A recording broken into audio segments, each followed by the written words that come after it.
ከ1981 ጀምሮ ኢራንን በፕሬዝዳንትነት ከዛ ደግሞ የኢራን ሱፕሪም ሊደር በመሆን ኢራንን ሲመሩ የነበሩት አያቶላ አሊ ካሚኒ እንግዲህ መሞታቸው ተረጋግጧል፣ ሞተዋል። አሰላሙ አለይኩም ወራህመቱላሂ ወበረካቱ። የዩቲዩብ ቤተሰቦች እጅግ በጣም አስደንጋጭ የሆኑ መረጃዎችን እየሰማን እንገኛለን። የኢራኑ ፕሬዝዳንት እንግዲህ በአሁኑ ሰዓት ላይ እጅግ በጣም አስደንጋጭ የሆነ ነገር ሰምተናል። በተጨማሪም ደግሞ የተለያዩ ቦታዎች ላይ ከባባድ የሆኑ አደጋዎች እየደረሱ ነው ያሉት። ሙሉ መረጃውን እንግዲህ በቪዲዮ ማሳያችሁ ይሆናል። መረጃውን ተከታተሉ።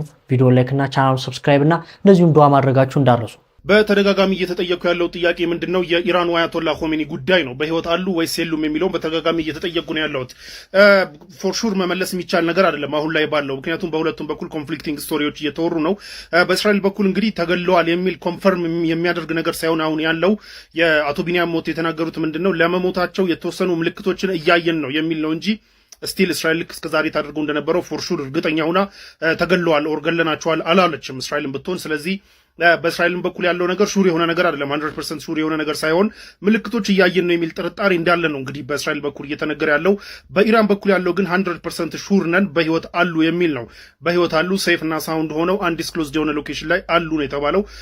ሎኬሽኑ ባልታወቀ ቦታ ላይ ሴፍ ሆነው ሴፍቲያቸው ተጠብቆ አሉ፣ አሁንም መንግስታቸውን እየመሩ ነው የሚለው የኢራን መንግስት። እንግዲህ ፎሬን ሚኒስትሩ አባስም እንግዲህ እንደዚህ አይነት ንግግር ተናግረዋል። ሰው በኢራን በኩል ያለው አያቶላውም ሆኑ የኢራኑ ፕሬዚዳንት መስዑድ ህይወት እንዳሉና አሁንም መንግስታቸውን እየመሩ እንደሆነ እየታወቀ ያለው። ሰው የምር አሉ ወይስ የሉም የሚለውን ማንም ሊያውቅ አይችልም። ልናውቅ የምንችለው ኢዘር ኢራን ኮንፈርም ስታደርገው ነው ማለት ነው። ሶ ኢራን እንግዲህ መሞታቸውን ኮንፈርም እስካላደረገች ድረስ ልናውቅበት የምንችልበት መንገድ የለም።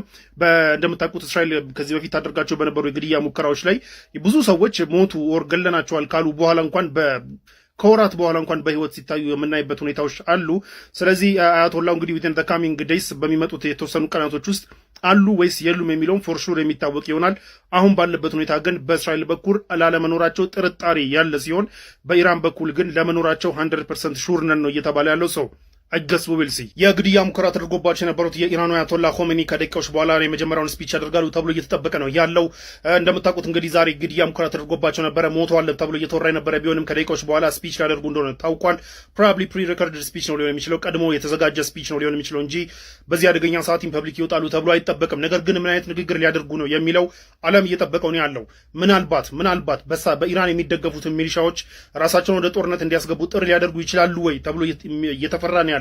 ሁቲዎች፣ ሂዝቦላ፣ ኢራቅ ውስጥ ያሉ ሌሎች ፓወርፉል ሚሊሻዎች ወደ ጦርነቱ እንዲገቡና እስራኤልን እንዲሁም የአሜሪካ ቤዞችን አታክ እንዲያደርጉ ጥሪ ሊያደርጉ ይችላሉ፣ ግሎባል ጦርነት ሊያውጁ ይችላሉ ተብሎ እየተፈራ ነው ያለው። ለማንኛውም ስፒቻቸው እየተጠበቀ ነው ያለው፣ ዓለም እየጠበቀው ነው ያለው ምን ሊሉ ይችላሉ የሚለውን።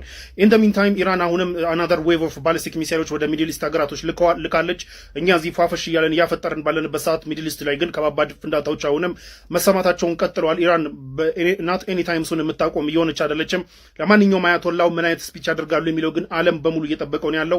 ከደቂቃዎች በኋላ እንግዲህ እሳቸው ስፒች ሲሰማ ምን ሊፈጠር ይችላል የሚለውን የምናይ ነው የሚሆነው። ከ1981 ጀምሮ ኢራንን በፕሬዝዳንትነት ከዛ ደግሞ የኢራን ሱፕሪም ሊደር በመሆን ኢራንን ሲመሩ የነበሩት አያቶላ አሊ ካሚኒ እንግዲህ መሞታቸው ተረጋግጧል፣ ሞተዋል። ከደቂቃዎች በፊት ቤንጃሚን ኔታንያሁ ብዙ ምልክቶች አሉ መሞታቸውን ብለው ተናግረው ነበር። ከዛ በኋላ ነው እንግዲህ መሞታቸው የታወቀው። ከዛ በተጨማሪ ደግሞ ሮይተርስ ቦዲ ሃዝ ቢን ፋውንድ የሚል ዘገባ ወይም ደግሞ አስክሬናቸው ተገኝቷል የሚል ዘገባ ሰጥቶ ነበር። የሞታቸውን ምክንያት እንግዲህ እንደተባለው ከሆነ ዛሬ ጠዋት በመኖሪያ ቤታቸው ላይ በደረሰው ጥቃት እጅግ አሳዛኝ ልብን የሚነካ አሁንም አዲስ መረጃ ነው ይዤላችሁ የመጣሁት። የእስራኤሉ ቻናል 12 በይሳት እየዘገበ እንዳለው ከሆነ ከእስራኤል ባለስልጣናት አገኘሁት ባለው መረጃ መሰረት የኢራኑ ጠቅላይ መሪ አያቱላ አስክሬን ተገኝተዋል ከፍርስራሹ ስር እያሉ ይገኛሉ። ኢራኖች እስካሁን ድረስ ምን የሚያወጡት መግለጫ ባይኖርም ነገር ግን የእስራኤል ባለስልጣናትም ጭምር የእስራኤል ሚዲያዎች በሙሉ አያቱላ መሞቱን አረጋግጠናል እያሉ ይገኛሉ። እንግዲህ በዱዓ በርቱ። አዳዲስ መረጃ ካገኘው አደርሳችኋለሁ።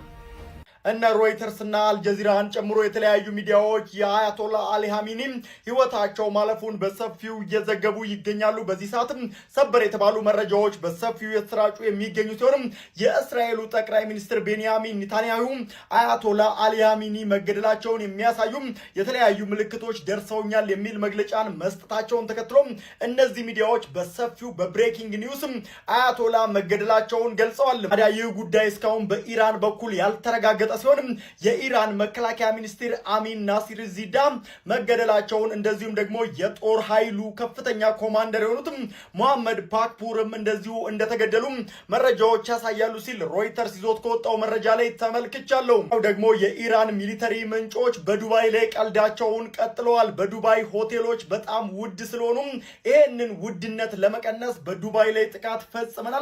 ካሁን በኋላ ለሁላችንም አፎርደብል የሆነ ዋጋ በዱባይ ሆቴሎች ላይ እናገኛለን የሚል መልእክትን እንደምትመለከቱት አጋርተዋል። ያው ደግሞ ዱባይ ባሉ ወገኖቻችን ዘንድ ሜሴጆች በስልካቸው እየተላኩ ይገኛሉ።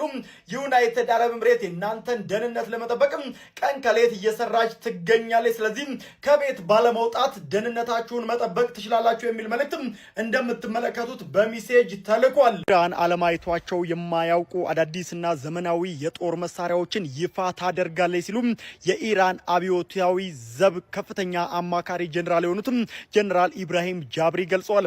በመካከለኛው ምስራቅ ያለው ውጥረት አሁን ወደ ለየለት ጦርነት መቀየሩን ሁላችሁም ሰምታችኋል። በዚህም ታዲያ የኢራን አብዮታዊ ዘብ ከፍተኛ አማካሪ ጀነራል ኢብራሂም ጃብሪ ዛሬ ለዶናልድ ትራምፕ በሰጡት ጠንካራ ምላሽ ኢራን እስካሁን የተጠቀመችው ከአሮጌው የሚሳኤል ክምችቷ ላይ መሆኑን ገልጸዋል። ጀነራሉ ትራምፕ ማወቅ ያለባቸው ዛሬ የተኮስናቸው ሚሳኤሎች ከመጋዘናችን የኋላ ክፍል የነበሩ አሮጌ ናቸው ብለዋል። ኢራን በቅርቡ ዓለም አይቷቸው የማያውቁ አዳዲስና ዘመናዊ የጦር መሳሪያዎችን ይፋ እንደምታደርግም ዝተዋል። ኢራን ለሁለት ተከታታይ ዓመታት በየቀኑ ሚሳኤል ብትተኩስም እንደዚሁ የማያልቅ ክምችት እንዳላትም ጀነራሉ አበክረው ተናግረዋል። ጦርነቱ ዳግም ተባብሷል። እስራኤል በኢራን ላይ መጠነ ሰፊ አየር ጥቃት ምሽቱ ፈጽማለች። የመካከለኛው ምስራቅ ውጥረት ወደ አዲስና አደገኛ ምዕራፍ ተሸጋግሯል። የእስራኤል አየር ኃይል ወደ 200 የሚጠጉ የጦር አውሮፕላኖችን በማሰማራት በኢራን እምብርት ቴህራንና እንዲሁም ደግሞ በተለያዩ ግዛቶች ላይ የሚሳኤል ዝናብ አዘንቧል። በዚህ ዘመቻ ከ500 በላይ ስልታዊ ኢላማዎች መመታታቸው ተረጋግጧል። ከእነዚህ መካከል የኢራን ዘመናዊ የሚሳኤል ማስወንጨፊያ ጣቢያዎች፣ የአየር መከላከያ ስርዓቶችና እንዲሁም ደግሞ እጅግ ጥንቃቄ የሚደረግባቸው የኒኩሌር ተቋማት እንደሚገኙበት ተገልጿል። በተለይም በምዕራብ ኢራን የሚገኘውና ለሚሳኤል ማስወንጨፊያነት የሚያገለግለው የታብሪዝ ወታደራዊ ካምፕ ሙሉ በሙሉ መጋየቱ ተዘግቧል። እስራኤል ይህንን እርምጃ የኢራንን የሚሳኤል አቅም ለአንዴና ለመጨረሻ ጊዜ ለማዳከም የተወሰደ መሆኑ በይፋ ገልጻለች። ሰበር መረጃ በዚህ ሰዓት እየተሰማ ይገኛል። የኢራን ጠቅላይ መሪ አያቶላህ አልሃሚኒ እንደሞቱና እንዲሁም አስክሬናቸው እንደተገኘ አንድ የእስራኤል ከፍተኛ ባለስልጣን ጠቅሶ ሮይተርስ እንግዲህ ተናግሯል። በተጨማሪም በርካታ የአሜሪካ ከፍተኛ ባለስልጣናት የኢራን ጠቅላይ መሪ መገደላቸው እየተናገሩ ይገኛሉ። ከዚህም በተጨማሪ ደግሞ እንደምትመለከቱት የአሜሪካ ጦር የኢራኑን መንፈሳዊ መሪ ገድያለው ብሎ እንግዲህ ይህን ጽሑፍ አውጥቷል። የእስራኤል ጠቅላይ ሚኒስትር ከደቂቃዎች በፊት በሰጡት መግለጫ ላይ ታዲያ ካሜኒ እንደተወገዱ ምልክቶች አሉ ሲሉ መናገራቸው የሚታወስ ነው። በዚህ ሰዓት እጅግ አስቸኳይ የተባለ የጥንቃቄ መልእክት የኢትዮጵያ መንግስት አስተላልፏል። በመካከለኛው ምስራቅ ለሚገኙ ኢትዮጵያውያን የቀረበ አስቸኳይ ጥሪ ነው። ሁላችሁም ሼር አድርጉት። በመካከለኛው ምስራቅ እየተከሰተ ካለው ወቅታዊ ግጭት ጋር ተያይዞ በዚያ የሚገኙ ኢትዮጵያውያን ከቤታቸው እንዳይወጡና እንዲሁም ደግሞ አስፈላጊው ጥንቃቄ እንዲያደርጉ የውጭ ጉዳይ ሚኒስቴር ጥሪ አቅርቧል። መንግስት ቀውሱ ያለበትን ሁኔታ በአንክሮ እየተከታተለ መሆኑ የገለጹት አምባሳደሩ ዜጎች በአካባቢያቸው የሚሰጡ መመሪያዎች በጥንቃቄ እንዲከታተሉም አሳስበዋል። በዚህ ሰዓት የኢራኑ መሪ መሞታቸው እየተነገረ ይገኛል። የኢራኑ ጠቅላይ መሪ የሆኑት አያቶላህ አሊ ኻሜኒ መሞታቸውን ሮይተርስ አሁን ይዞት በወጣው ዘገባ እንግዲህ እያስነበበ ይገኛል። የኢራኑ ጠቅላይ መሪ አያቶላህ አሊ ኻሜኒ እንደሞቱና አስክሬናቸውም እንደተገኘ አንድ የእስራኤል ከፍተኛ ባለስልጣን ለሮይተርስ እንደተናገሩ እንግዲህ አሁን የወጣው የሮይተርስ ዘገባ ያሳያል።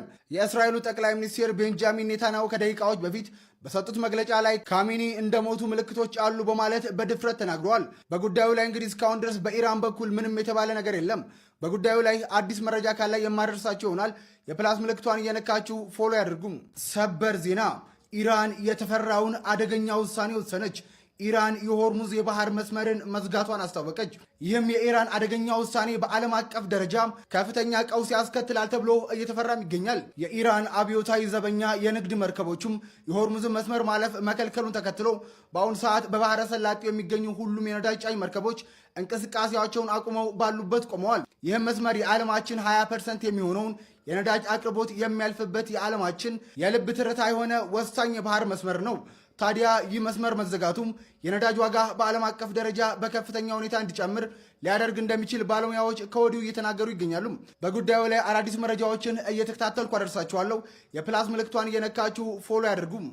ምሽቱ እንግዲህ ጀምሯል። የኢራን ሚሊተሪ ፔጆች ምሽቱ ለእስራኤል እጅግ አስከፊ ይሆናል ባሉት መሰረት ከላይ ቪዲዮ ላይ እንደምትመለከቱት በዚህ ሰዓት ቴልአቪቭ እጅግ ትልቅ ውጥረት ነግሰዋል።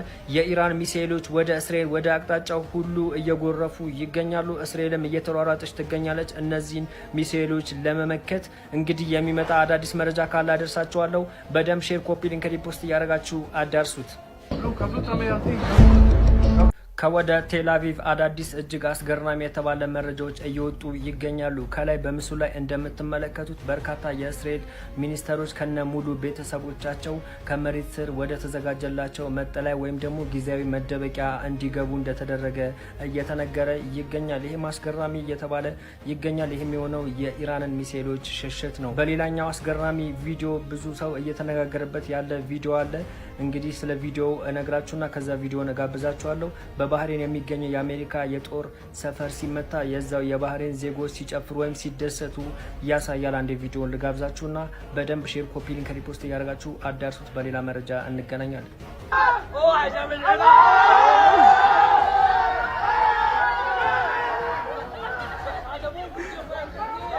ሰበር የተባለው አሁንም ሁለት ዜናዎችን ይዤላችሁ መጥቻለሁ። እዚህ ጋር ባሉ ሁለት ፎቶዎች ምክንያት ኢራንና እስራኤል ህዝቦቿን ታነጻጽሩበታላችሁ ብዬ አስባለሁ። በዚህ በኩል የምታዩት የእስራኤሉ ቻናል 12 የገለጸ ሲሆን በርካታ ከ100,000 በላይ የሚጠጉ ቤተ እስራኤላውያን እስራኤልን ለቀው ለመውጣት መንገድ ተዘግቶባቸው ወረፋ እየጠበቁ ይገኛሉ። በተቃራኒ ደግሞ ቴሄራንን ለቃችሁ ውጡ የተባሉት የኢራን ህዝቦች ምንም ነቅነቅ ሳይሉ ሰላታቸውን እየሰገዱ እንዳመሹ ያስመለክተናል። በሌላኛው ዜና ደግሞ የኢራን የውጭ ጉዳይ ሚኒስትር አባስ በዚህ ሰዓት ባወጣው መግለጫ መሰረት ወዳጅ ሀገሮችን በመደብደባችን እጅግ እናዝናለን፣ ነገር ግን የሀገራችን ሉዓላዊነት የማስጠበቅ ሙሉ መብት አለን፣ እሱን እያደረግን እንገኛለን ሲሉ እጅግ የሚያስገርም መግለጫ አውጥቷል። እንግዲህ ብቻ አስገራሚ መረጃዎች ከየቦታው እየወጡ ይገኛሉ። አዳዲስ ዜናዎች ሲመጡ አደርሳችኋለሁ። በደንብ ሼር፣ ኮፒ ሊንክ፣ ሪፖስት እያደረጋችሁ አዳርሱ። እጅግ አሳዛኝ የተባለ መረጃ በዚህ ሰዓት እየወጣ ይገኛል። የኢራኑን ጠቅላይ መሪ አያቱላህን ገለናል እያሉ ይገኛሉ እስራኤሎች። የእስራኤል መገናኛ ብዙኃን የእስራኤል ጠቅላይ ሚኒስትርም ጭምር በዚህ ሰዓት እያወጡ ባሉ መግለጫ መሰረት የኢራኑ ጠቅላይ መሪ አያቱላህ ይገኝበታል ብለው ያሰቡበት ቦታ ላይ በከባባድ 30 ቦምቦች ደብድበው እንዳጠቁና እስካሁን መልስ እየጠበቁ እንደሆነ እየተነገረ ይገኛል። ከኢራን በኩል እስካሁን የተባለ ነገር የለም። እስራኤሎች ግን እርግጠኛ ሆነዋል። በዚህ ጉዳይ ላይ አዲስ መረጃ ከወጣ አደርሳችኋለሁ። እንግዲህ